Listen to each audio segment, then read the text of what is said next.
તિરંગાને સલામી કરીએ, તિરંગાને જોઈએ, દર્શન કરીએ અને આપને આઝાદીની એ ગોળીઓ, એ લાઠીચાર્જ, એ ઉપવાસ, એ જેલ, એ મહાભારતના સંતાનોને કરવામાં આવતા હેરાન પરેશાન, આ બધું યાદ ના આવે તો ક્યાંક ને ક્યાંક તિરંગો ખુશ નહીં થાય. ઘરમાં આપણે આપણા વડીલોના ફોટાઓ રાખીએ છીએ કે જે ધામમાં જતા રહ્યા હોય છે અને યાદ કરીએ છીએ કે હું આનું સંતાન છું, હું આનું બાળક છું, મારાથી અમુક કર્મો થાય, અમુક કર્મો કોઈ પણ સંજોગોમાં, કોઈ પણ સ્વાર્થમાં ના થાય.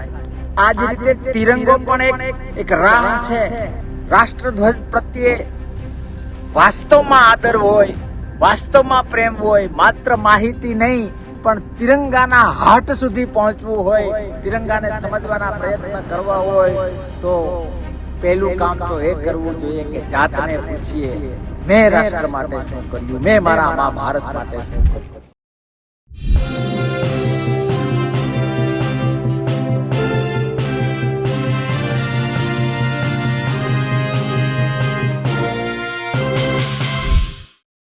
તો આપણને સ્વતંત્રતા મળે 80 વર્ષ પૂર્ણ થયા, ત્યારે તિરંગો એ ખાલી 26મી જાન્યુઆરી કે 15મી ઓગસ્ટ માટે નથી. તિરંગો એક ભારતીયનું આત્મસન્માન છે, એક ભારતીયનું ગૌરવ છે અને આપણે સૌની જવાબદારી છે કે આપણે આપણું આ ગૌરવ જાળવી રાખીએ. આ વાત કહી છે કોંગ્રેસ નેતા કરસન બાપુ ભાદરકાએ. નમસ્કાર, હું છું ચંદ્રિકા પુત્રી નિરાલી મહેરિયા. તો આવો સાંભળીએ કરસન બાપુએ વધુમાં શું કહ્યું. 15મી ઓગસ્ટ ગઈ, રાષ્ટ્રધ્વજને સલામ કરી, જનગણ મન અને રાષ્ટ્રીય અન્ય ગીતો ગાઈ નાખ્યા, વાર્તા પૂરી કરી નાખી. સમજવાની જરૂર છે કે રાષ્ટ્રધ્વજ શું છે, સમજવાની જરૂર છે કે તિરંગો શું છે. સાહેબ, તિરંગા માટેની જે માહિતી તો ગૂગલમાંથી જે જોઈએ એ મળી રહેશે, પણ સમજવાની એ જરૂર છે કે તિરંગો, રાષ્ટ્રધ્વજ એ ફિલિંગ છે, અહેસાસ કરવા માટેની વાત છે. તિરંગાને સલામી કરીએ, તિરંગાને જોઈએ, દર્શન કરીએ અને આપને આઝાદીની એ ગોળીઓ, એ લાઠીચાર્જ, એ ઉપવાસ, એ જેલ, એ મહાભારતના સંતાનોને કરવામાં આવતા હેરાન પરેશાન, આ બધું યાદ ના આવે તો ક્યાંક ને ક્યાંક તિરંગો ખુશ નહીં થાય. તિરંગાના દર્શન કરીએ અને જો રાષ્ટ્ર ભાવના તરફ પ્રયાણ કરવાનું મન ન થાય તો તિરંગો ખુશ નહીં થાય. તિરંગો, રાષ્ટ્ર એક મંદિર છે તો તિરંગાને એ મંદિરની ધજાનું સ્વરૂપ આપવું જોઈએ. વંદન કરીએ છીએ, વંદન પાત્ર છે, પણ માત્ર માહિતીથી કઈ નહીં થાય.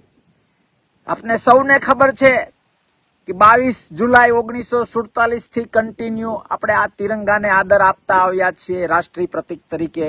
એ પહેલા પણ તિરંગામાં 5 વખત અલગ અલગ ચેન્જ આવ્યા છે. આ બધું જ ગૂગલમાંથી મળી રહેશે. પણ મુખ્ય બાબત એ છે કે તિરંગાને એક અહેસાસ કરીને રાષ્ટ્ર માટે મારો ધર્મ શું, રાષ્ટ્ર માટે મારું સમર્પણ કયું, એ સમજવાની જરૂર છે. જે રીતે ઘરમાં આપણે દેવી દેવતાઓના ફોટા રાખીને પૂજા કરીએ છીએ અને ક્યાંક ને ક્યાંક પોઝિટિવ તરફ પ્રયાણ માટેના પ્રયત્ન કરીએ છીએ કે આ મારો ધર્મ છે, ઘરમાં આપણે આપણા વડીલોના ફોટાઓ રાખીએ છીએ કે જે ધામમાં જતા રહ્યા હોય છે અને યાદ કરીએ છીએ કે હું આનું સંતાન છું, હું આનું બાળક છું, મારાથી અમુક કર્મો થાય, અમુક કર્મો કોઈ પણ સંજોગોમાં, કોઈ પણ સ્વાર્થમાં ના થાય. આ જ રીતે તિરંગો પણ એક રાહ છે. તિરંગાને સલામી કરવી, તિરંગાને વંદન કરવું, એનું શિસ્ત બંધાણી રીતે અને વ્યક્તિગત રીતે સાચવવું એ તો જરૂરી છે. જે આઝાદ રાષ્ટ્રમાં, જે લોકશાહીમાં આપણે આનંદ મંગલ કરીએ છીએ તો એ તો આપણા માટે ફરજિયાત છે.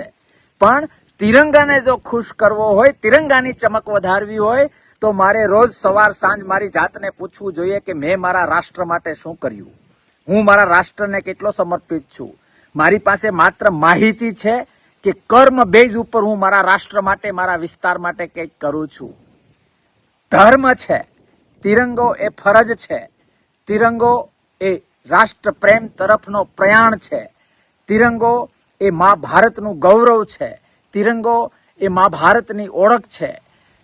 તિરંગો એ મા ભારતે ભૂતકાળમાં પોતાના આઝાદીના માટે, પોતાની લોકશાહી માટે જે રક્ત આપેલું છે, જે આંદોલનો કરેલા છે, જે જાતને ઘસીને રાષ્ટ્રની ચમક વધારવાના પ્રયત્ન કર્યા છે, એને આધારે લોકશાહી મળી છે ને એને આધારે આજે તિરંગા તરફ આપણે ગૌરવ લઈ શકીએ છીએ.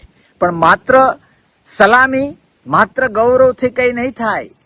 તિરંગો, રાષ્ટ્રધ્વજ પ્રત્યે વાસ્તવમાં આદર હોય, વાસ્તવમાં પ્રેમ હોય, માત્ર માહિતી નહીં પણ તિરંગાના હાર્ટ સુધી પહોંચવું હોય, તિરંગાને સમજવાના પ્રયત્ન કરવા હોય તો પહેલું કામ તો એ કરવું જોઈએ કે જાતને પૂછીએ, મેં રાષ્ટ્ર માટે શું કર્યું, મેં મારા મા ભારત માટે શું કર્યું. અને એ પ્રશ્નના જવાબને આધારે દરેક રાષ્ટ્રપ્રેમી, લોકશાહી પ્રેમી તિરંગાને વંદન કરીને, રાષ્ટ્રધ્વજને સલામ કરીને રાષ્ટ્રના હિત માટે જો વળગી પડીશું ને તો આપણો તિરંગો વધુ તાકાતથી ચમકશે, આપણો તિરંગો વધુ ગૌરવ સાથે દુનિયા સાથે તાલમેલ સાધી શકશે. આવો તિરંગાની ગરિમા વધારીએ, તિરંગાને ધર્મ માનીએ, તિરંગાને રાષ્ટ્ર પ્રેમનું પ્રતીક માનીએ અને માત્ર 15મી ઓગસ્ટ અને 26મી જાન્યુઆરી નહીં, જીવનના એક એક શ્વાસમાં તિરંગાને નજર સમક્ષ રાખીને, ધર્મને નજર સમક્ષ રાખીને રાષ્ટ્ર ધર્મ નિભાવીએ. જય હિન્દ, ભારત માતા કી જય. તો જેમ તમે કરશન બાપુની વાત સાંભળી, તમે તેમની વાતથી કેટલા સહેમત છો અને આ વિશે શું વિચારો છો, અમને જરૂરથી કમેન્ટ કરીને જણાવજો. અત્યાર માટે બસ આટલું જ. ધન્યવાદ.